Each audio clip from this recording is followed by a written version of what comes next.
오늘 이제 사도행전 27장까지 왔습니다. 여러분이 말씀을 읽으면서 혹시 느끼셨는지 모르겠는데 이 현재 유로굴라라고 하는 태풍을 만나서 배가 위험에 처한 이 상황을 아주 우리가 영화를 바라보듯이 아주 상세하게 기록이 되어 있어요. 그리고 뭐 닻을 끊었다, 바다에 버렸다, 키를 풀어 누쳤다, 돛을 달고 바람에 맞춰 해안을 향하여 들어가다가, 이렇게 보면 아주 상세하게 기록이 되어 있습니다. 이게 뭘 의미하는 거냐면 이게 그냥 지어낸 소설이 아니라는 거예요. 이게 실제 있었던 일이기 때문에 이렇게 기록이 되는 겁니다. 성경은요, 사람의 이름이 정확하게 기록되어 있습니다. 지역명이 정확하게 기록되어 있고요. 예, 숫자가 정확해요. 대략 어느 정도 이게 아니고 정확한 숫자가 나옵니다. 이게 역사적 사실이라는 것을 이게 증명을 하는 거거든요.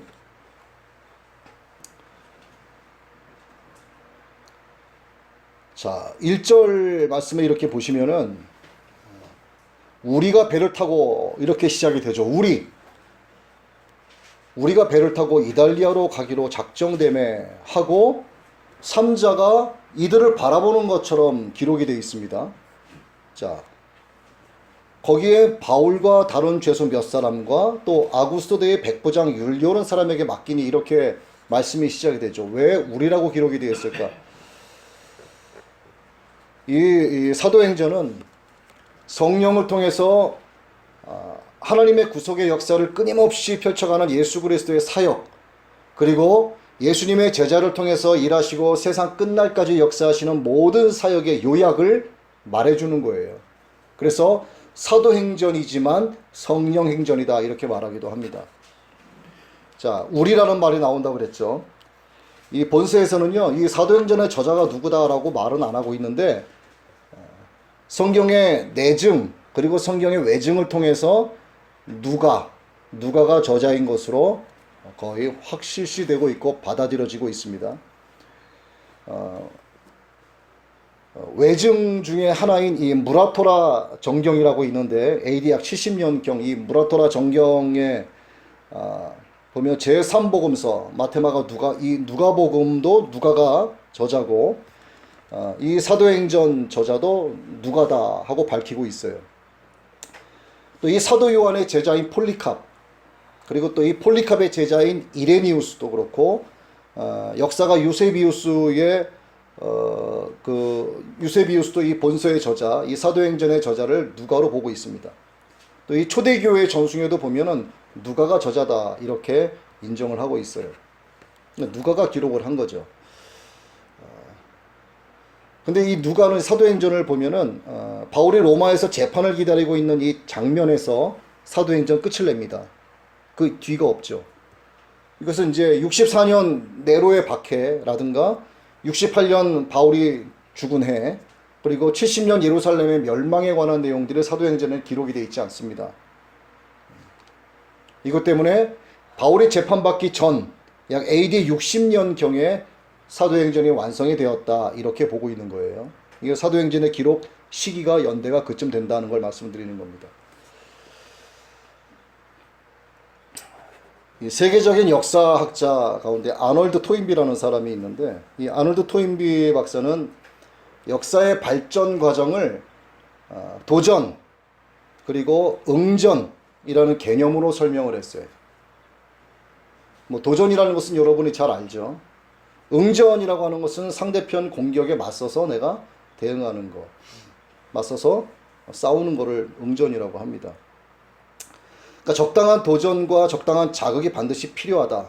그래야만 나라의 역사의 문명의 발전이 이루어진다. 이제 이런 개념으로 이야기를 한 거죠. 그리고 이러한 도전을 이겨낼 수 있는 것은 창조적인 소수가 응전의 주체가 되고, 도전에 대해서 창조적인 소수가 응전의 주체가 되고 다수가 응전의 주체가 되는 그 소수를 모방해서 따라가서 서로가 하나를 이룰 때 다가오는 환란 내지는 또 다른 어떤 도전을 이겨낼 수 있다 이렇게 말하고 있는 거예요.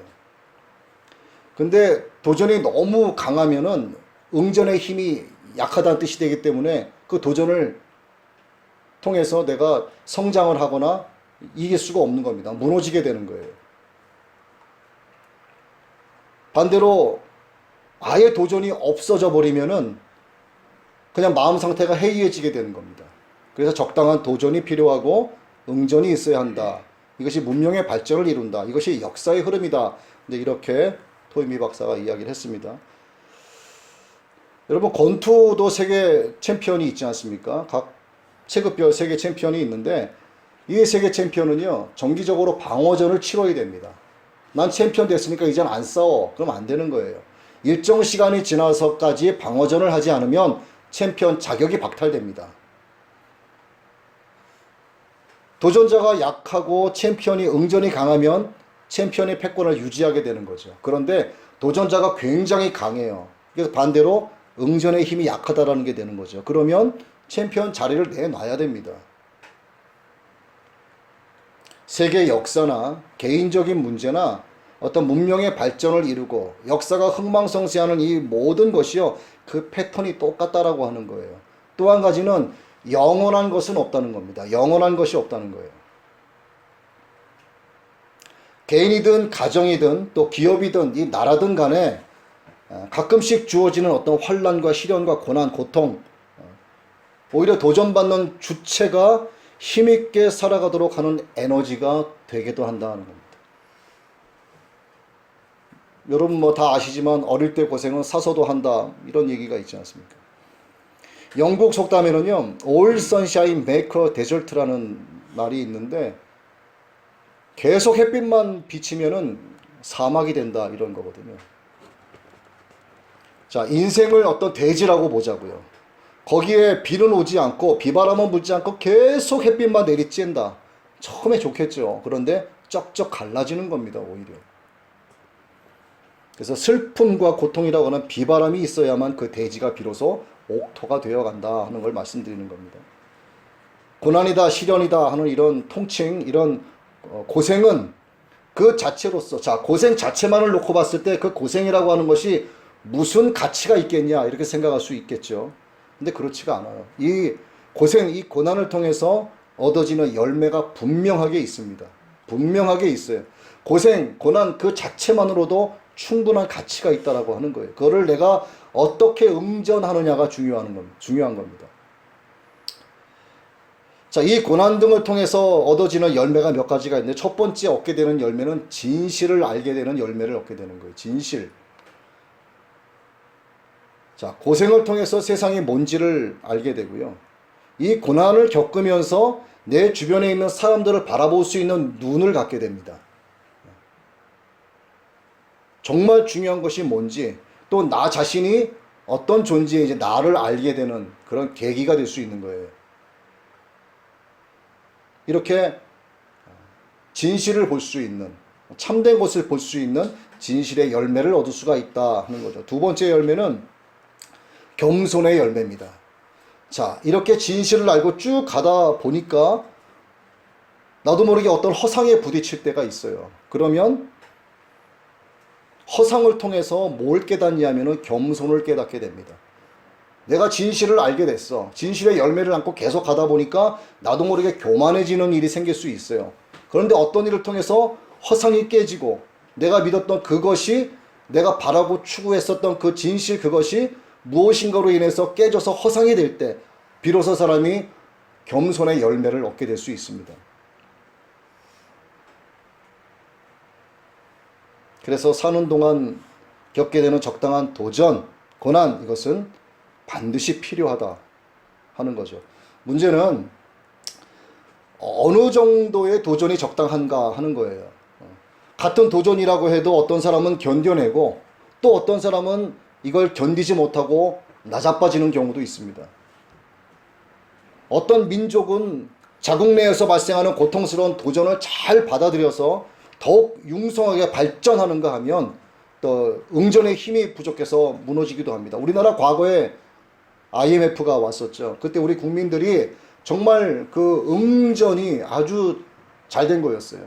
집안에 있는 금부치를 꺼내서 다 내놓고, 그래서 우리나라가 IMF로부터 벗어나게 됐습니다.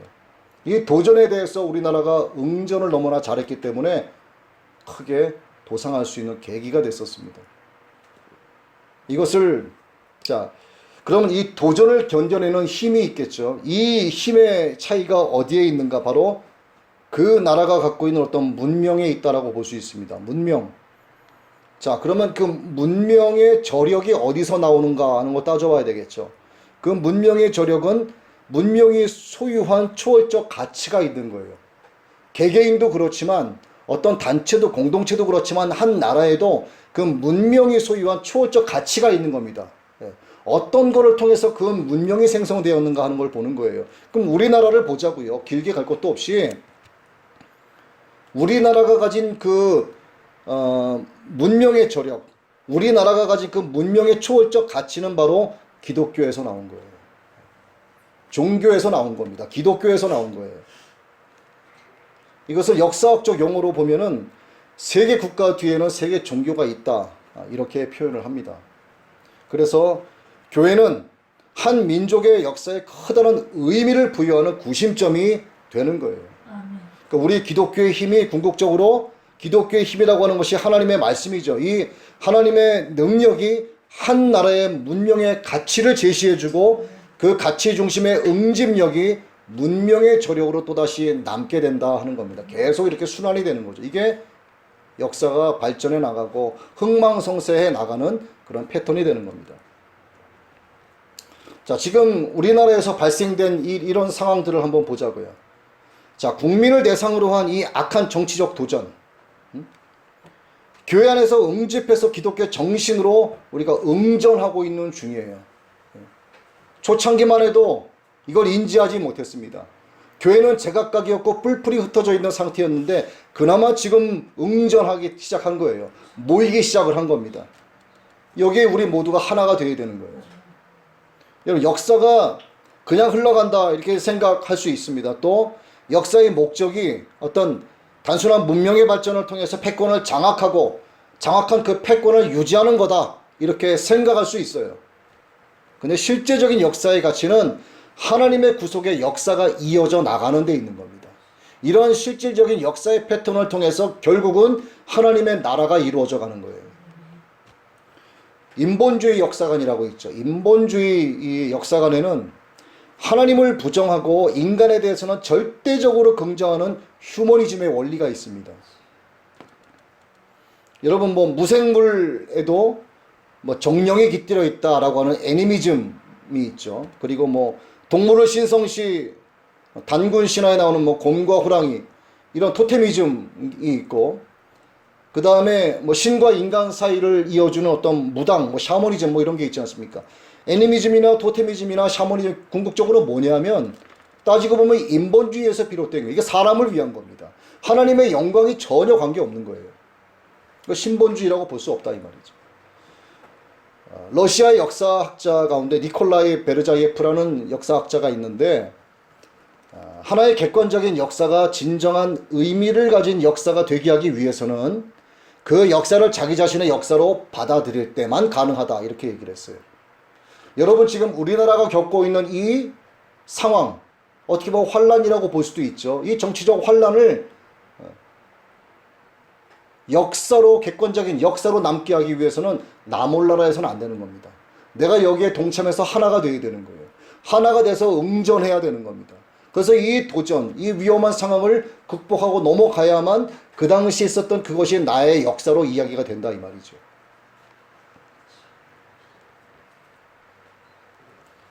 그래서 모든 교회 또 모든 성도가 이 현실을 우리가 바르게 인식해서 기독교 본질에 입각한 생명의 소리를 낼 수 있어야만 하는 겁니다. 세상에 참된 가치를 제시하는 것이 교회의 할 일이기 때문이에요. 세상을 향해서 생명의 소리를 내는 것이 성도의 마땅한 도리이기 때문에 그런 겁니다. 우린 이걸 기억해야 됩니다.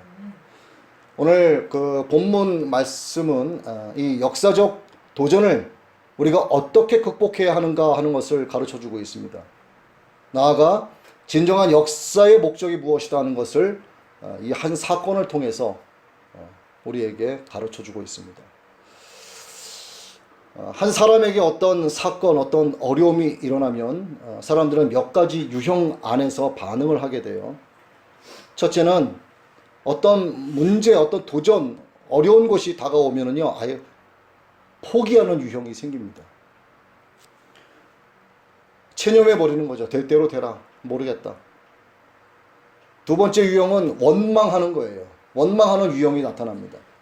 이웃을 원망하고 지도자를 원망하고 심지어 하나님까지 원망을 하죠. 이건 그 사람에게는요, 변혁과 개혁을 이룰 수 있는 에너지가 없는 거예요.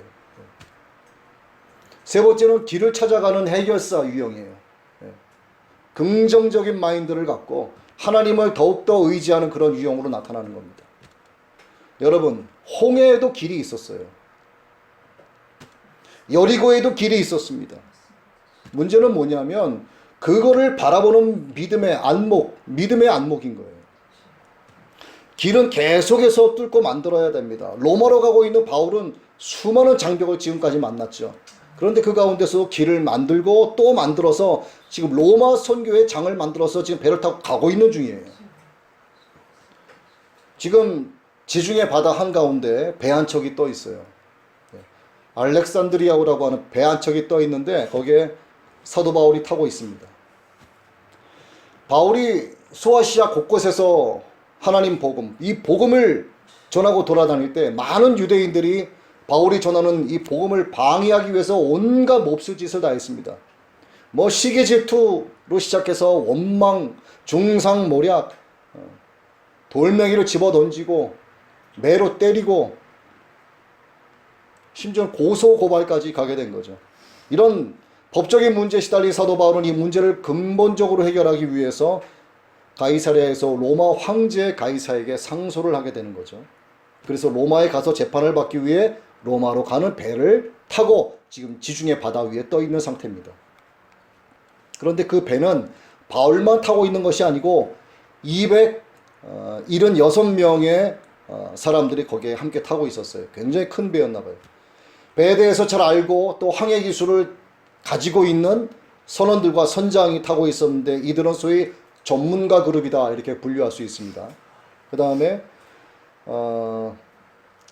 이 배의 소유주, 선주가 되겠죠. 그리고 또 많은 화물의 물건들의 주인이 되는 이 물주들이 타고 있었겠죠. 이들은 돈 많은 부자들, 뭐 경제인들이다 이렇게 분류할 수 있습니다.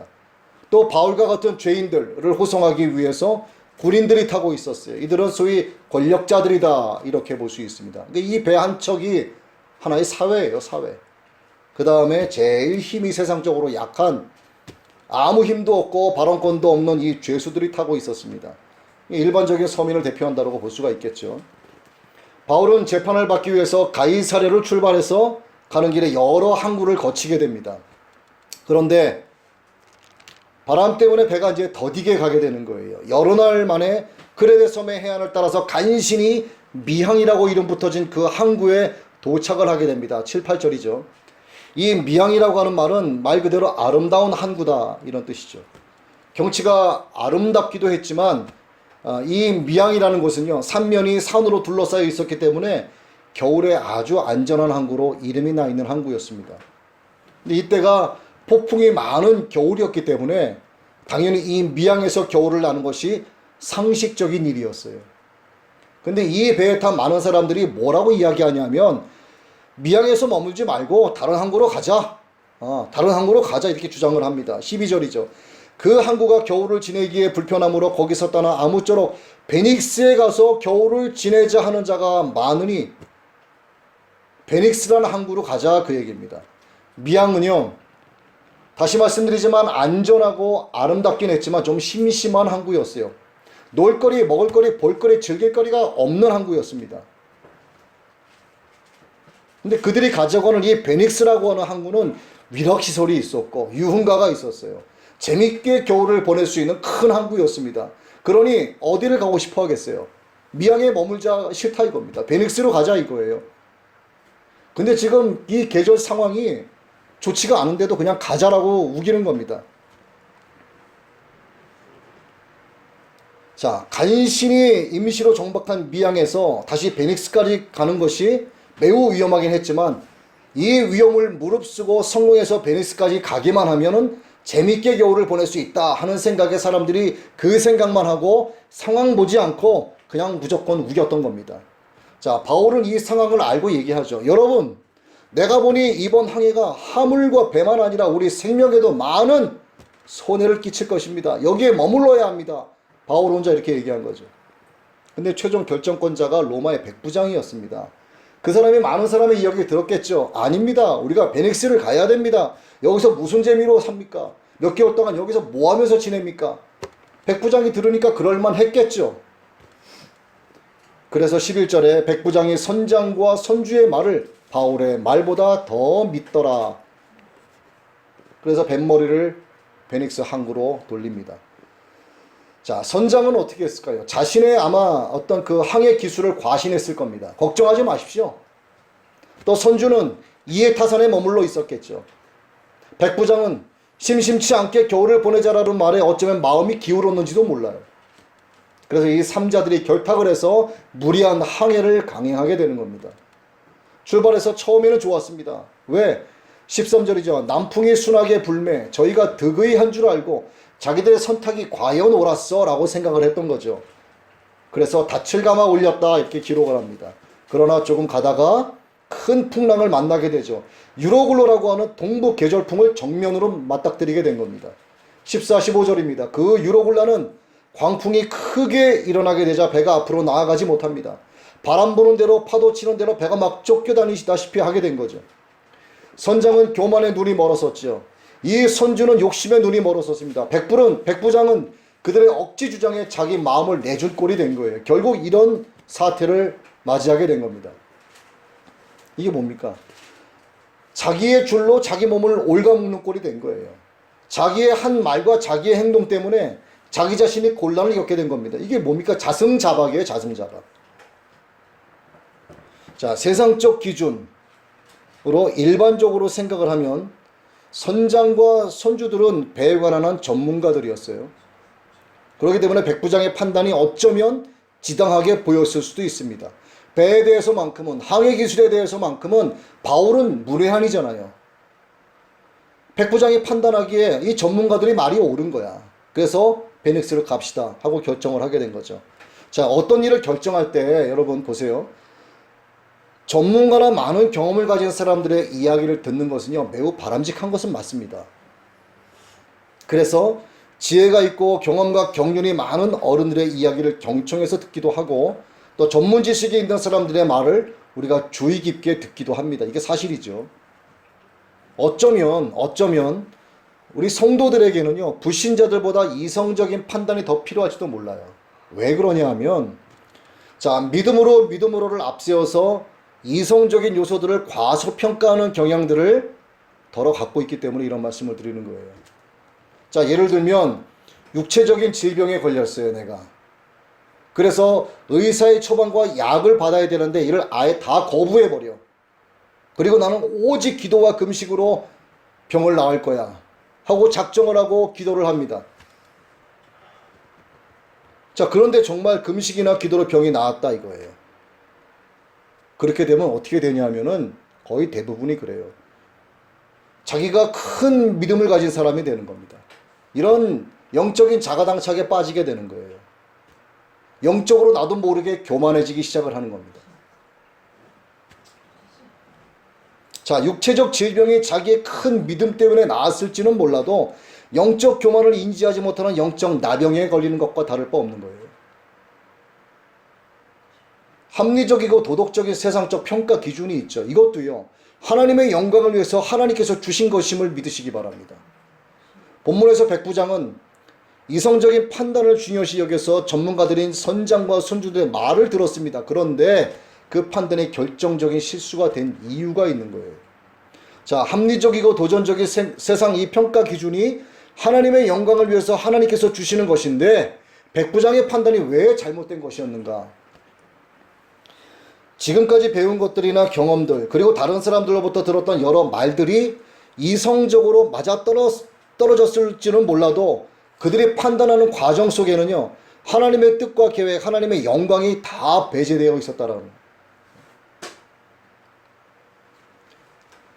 마태복음 24장 15절 이하의 말씀에서 예수님이 말씀하십니다. 곧 이 땅에 환란이 닥칠 것이라 이렇게 말씀하시는 거예요. 그때 예루살렘으로 들어가지 말라 하고 주님이 말씀을 하셨어요. 그런데 이 말을 들었던 당시 유대의 종교 지도자들이 비웃으면서 하나님의 구원은 예루살렘으로부터 오기 시작하기 때문에 하나님께서 예루살렘을 지켜주신다 이렇게 고집을 부리고 예수님의 말을 듣지 않았습니다. 결국 AD 70년에 예루살렘이 파괴가 됩니다. 그때 예루살렘에 있던 수많은 사람들이 비참한 죽음을 당하게 되죠. 겉으로는 신앙적, 경험적, 이성적으로 판단했었을 그들의 유대 종교 지도자들은 하나님의 뜻하시는 바도 또 하나님의 구원의 계획도 전혀 알지 못했던 겁니다. 그렇게 하나님을 아는 지식이 없으니 망하는 길로 갈 수밖에 없었던 거죠. 세상적으로 이성적인 판단도 물론 중요합니다. 말씀드린 대로 중요해요. 하지만 하나님의 뜻과 하나님의 지혜, 하나님의 계획을 반드시 구해야 하는 겁니다. 그래서 세상적인 어떤 이야기를 듣고 내가 몸이 아파서 병원 의사의 처방을 받고 약을 먹으면서 하나님 앞에 간구하면서 기도할 때 하나님께서 함께 해주시는 겁니다. 나는 공부 전혀 하지 않았는데 서울대에 무조건 합격하게 해주세요 하는 것과 똑같은 거예요.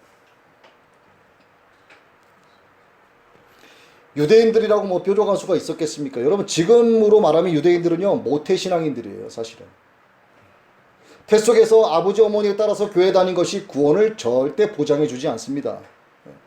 하나님을 아는 지식이 없으면 아무리 지체 높았던 그 유대 종교 지도자들이라고 해도 둘째 사망이라고 불리는 불못에 던져질 수밖에 없는 거예요. 여러분 기억하십시오. 백의 백사람, 천에 산 사람이 다 맞다고 해도요. 하나님께서 그 길이 아니다라고 말씀하시면 아닌 겁니다. 그것은. 네. 아무리 길이 막혔을지라도 하나님께서 그 길이 있다라고 말씀하시면 거기 길이 있는 거예요. 네. 하나님이 배제된 상황에서 여러분 스스로의 경험과 지식으로 판단했던 것들 과거에 다 있으셨을 겁니다. 다른 누구 떠올릴 것도 없이 내 과거를 돌아보면 아실 거예요. 내가 하나님 없이 사람의 경험과 세상 지식을 갖고 내가 판단했을 때 과연 어떤 결과를 내가 겪었는가를 여러분 다 아실 겁니다. 잠시 열왕기하의 선지자 엘리사 이야기를 좀 합니다. 선지자 엘리사 시대에 아람 왕이었던 이 베나닷이 전쟁으로 이 이스라엘의 수도였던 사마리아를 이렇게 포위를 하게 됩니다. 그 포위된 그 성의 백성들이요 굶주림 속에 시간이 지나니까 시달리기 시작을 하는 겁니다. 배가 고파서 견딜 수가 없어요. 물가가 오르기 시작합니다. 아주 극심한 인플레 현상이 나타났죠. 심지어는 오늘은 너의 아이를 잡아먹자, 내일은 우리 아이를 내놓을게, 이런 지경까지 간 거예요. 그때 하나님의 종 엘리사가 이렇게 이야기합니다. 내일 이맘때면 얼마든지 음식을 구할 수 있게 된다. 안심하라. 그리고 물가 안정까지도 상세하게 이야기합니다. 밀가루 한 스아가 한 세겔이 될 것이며 고급 밀가루 한 스아가 한 세겔이 될 것이며 보리 두 스아가 한 세겔이 될 것이다. 인플레가 없어지고 물가의 안정화가 올 것이다. 까지도 예언을 하는 거예요. 그런데 이 말을 들은 사마리아 그 성의 왕의 장관 한 사람이 뭐라고 반응을 하냐 하면 여호와께서 하늘에 창을 내신들, 즉 여호와께서 하늘에 구멍을 내어 쏟아 부으신들 그게 가능하겠습니까? 하고 비웃어버리는 거죠. 그런 일은 생기지 않습니다. 그래서 엘리사가 이렇게 말하죠. 그래, 내가 말한 그것을 네가 보기는 하겠지만 네가 그것을 먹지는 못하리라. 그 말도 비웃었겠죠. 그날 밤에 성문 어귀에서 나병 환자 4명이 서로 자기네끼리 쑥덕거리고 있었어요. 격리 수용됐던 거 아시죠? 그 당시에 성문 어귀에서 이 나병 환자 4명이 자기네끼리 이야기합니다. 야, 우리가 여기 앉아서 굶어 죽을 것 뻔하고 그렇다고 우리가 성문으로 들어갈 수도 없고 들어가봐야 굶어 죽을 것 뻔하니 야, 아람 군대로 가서 차라리 항복하자. 그들이 우리를 살리면 사는 거고 죽이면 죽는 거지 뭐 어차피 죽을 거 하고 갑니다. 그래서 해가 질 무렵에 일어나서 걷기 시작을 하는 거예요. 가면서 자기네끼리 이 얘기 저 얘기 했겠죠. 야, 저들이 우리 살릴까 죽일까 뭐 별소리를 다 하고 갔겠죠. 뭐 덜그럭거리는 소리, 뭐 신발 끄는 소리에 깡통 부딪히는 소리에 뭐 여러 소리가 나면서 조용한 가운데 가고 있었겠죠. 그리고 결국 아람 진영에 도착을 하게 됩니다. 가보니까 아람 군대 한 사람도 없었어요. 영문을 알 리가 없었죠. 성경은 이 상황을 이렇게 기록하고 있습니다. 이는 주께서 아람 군대로 병거 소리와 말소리와 큰 군대 소리를 듣게 하셨으므로 아람 사람이 서로 말하기를 이스라엘 왕이 우리를 치료하여 햇사람의 왕들과 애굽 왕들에게 값을 주고 그들을 우리에게 오게 하였다. 놀라서 자빠진 겁니다. 해질 무렵에 일어나 도망하되 그 장막과 말과 나귀를 버리고 진영을 그대로 두고 목숨을 위하여 도망하였음이라. 이게 하나님의 역사죠. 나병 환자들이 거기 가서 이게 웬일인가 하는 겁니다.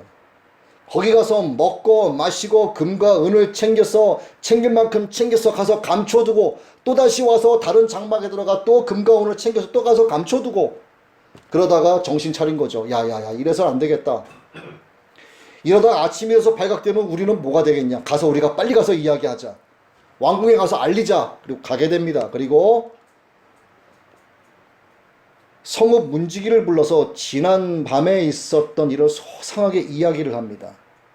사람도 없고 말과 나귀가 매여 있고 장막 등 모든 것이 다 그대로 있었습니다. 그래서 왕의 사자가 그 문지기로부터 이야기를 들었겠죠. 그리고 왕에게 소상히 그 상황을 보고합니다. 그리고 물가 안정될 것까지도 얘기하는 거예요. 고운 밀가루 한 사가 한 세겔이 됐습니다.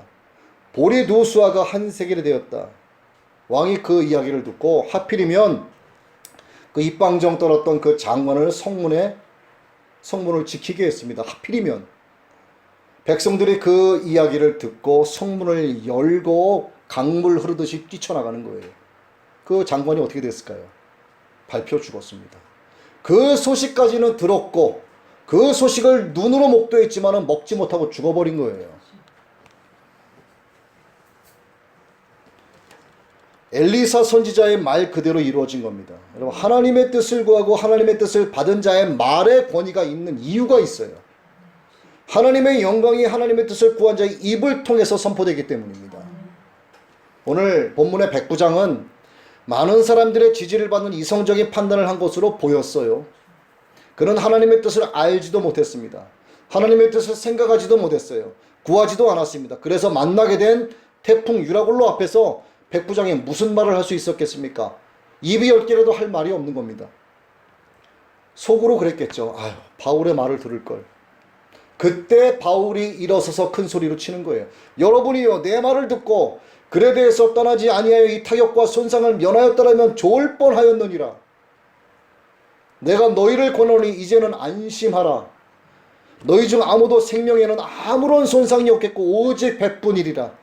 내가 속한 바 내가 섬기는 하나님의 사자가 어젯밤에 내 곁에 서서 말하되 바울아 두려워하지 말라. 내가 가이사 앞에 서야 하겠고 또 하나님께서 너와 함께 항해하는 자를 다 내게 주셨다 하였으니 여러분 안심하십시오. 하나님께서 내게 말씀하신 그대로 될 것임을 나는 믿습니다.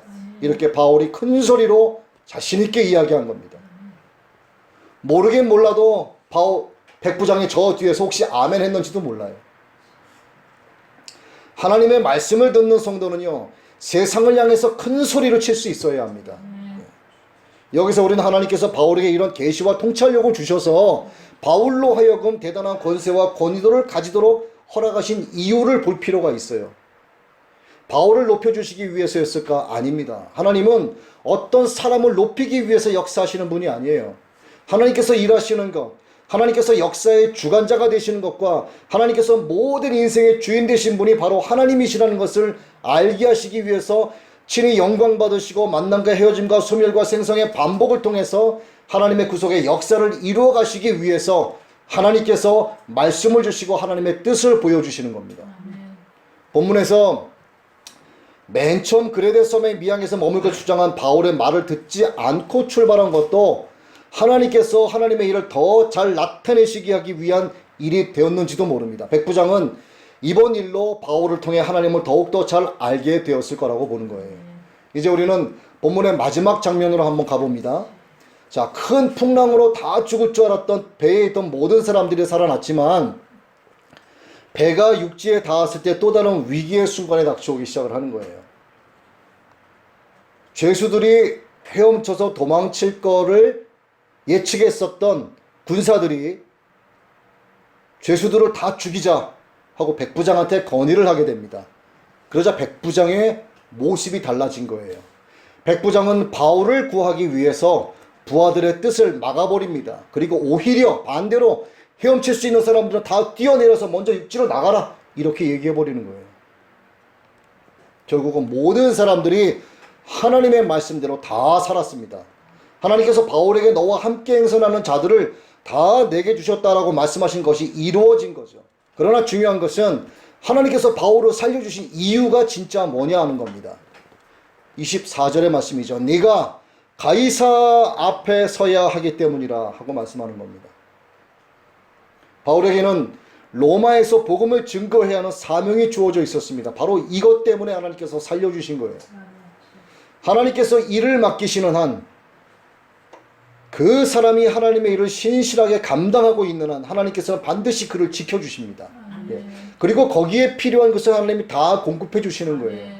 혹 여러분이 하나님의 일을 하시면서 어떤 두려움, 어떤 상황 때문에 걱정되는 일이 혹시 있을 수도 있어요. 하지만 여러분 걱정하지 마시고 소신껏 하나님의 일을 하시기 바랍니다. 하나님께서 맡기신 일만 신실하게 그리고 진실하게 하시기 바랍니다. 하나님께서 여러분 각자를 통해서 하나님의 뜻을 이루시기까지 여러분을 반드시 지키시고 보호해 주시는 거예요. 여러분에게 필요한 것이 있다면 여러분의 수준으로 기도하시죠. 여러분의 수준에서 구합니다. 그러나 응답이 어떻게 옵니까? 응답은 여러분이 구하는 수준이 아니라 하나님의 수준에서 응답이 되는 거예요. 오늘 여러분 모두가 이를 믿음으로써 이건 믿음으로 받으셔서 여러분의 생생한 신앙적 체험으로 만들어 가시기를 바랍니다. 자, 말씀을 정리합니다.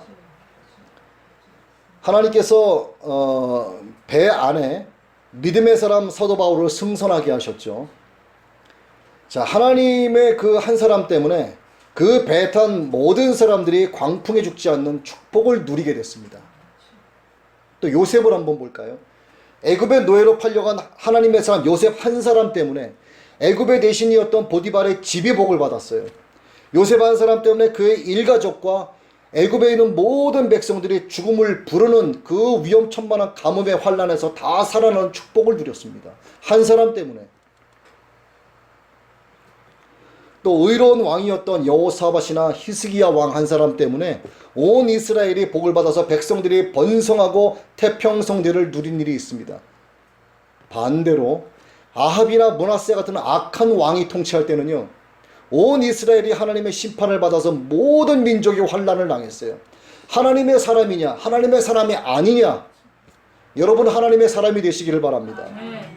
한 사람, 믿음의 한 사람이 있다는 것이 얼마나 큰 복인지 모르는 거예요. 하나님은 하나님의 사람을 통해서 이 사회를 인도해 가시고 세계의 역사를 주도해 나가십니다. 지금 우리도요, 이 나라를 한번 보자고요. 이 막시즘적인 좌파 사상에 빠진 정치적 유로굴라를 우리가 지금 만나고 있는 중에 있습니다. 민족의 가슴마다 무거운 절망과 좌절의식이 자리 잡고 있어요. 그러나 우리 민족에게는 희망이 지금 있습니다. 기도원 곳곳에서 교회마다 때로는 개인 골방에서 밤을 지새우면서 금식하며 기도하는 하나님의 사람들이 있기 때문입니다. 하나님의 사람들이 연합하고 하나가 되어야만 이 나라와 민족이 살아나는 거예요. 아직까지도 이 나라에 뒷짐지고 있는 교회가 있어요. 이 땅의 모든 교회는 이 작금의 사태가 강 건너 불구경하는 것이 아니고 그 불이 내 발등에 떨어졌다라고 하는 사실을 빨리 인식을 하고 하나님의 사람과 연합을 해야 됩니다. 오늘 여러분 모두가 생명의 말씀을 삶으로 크게 전하는 하나님의 사람이 되신 줄 믿습니다. 바울을 통해서 일어났던 하나님의 생명의 역사가 오늘 여러분을 통해서 계속 이어지게 되기를 주님의 이름으로 축복합니다. 아멘.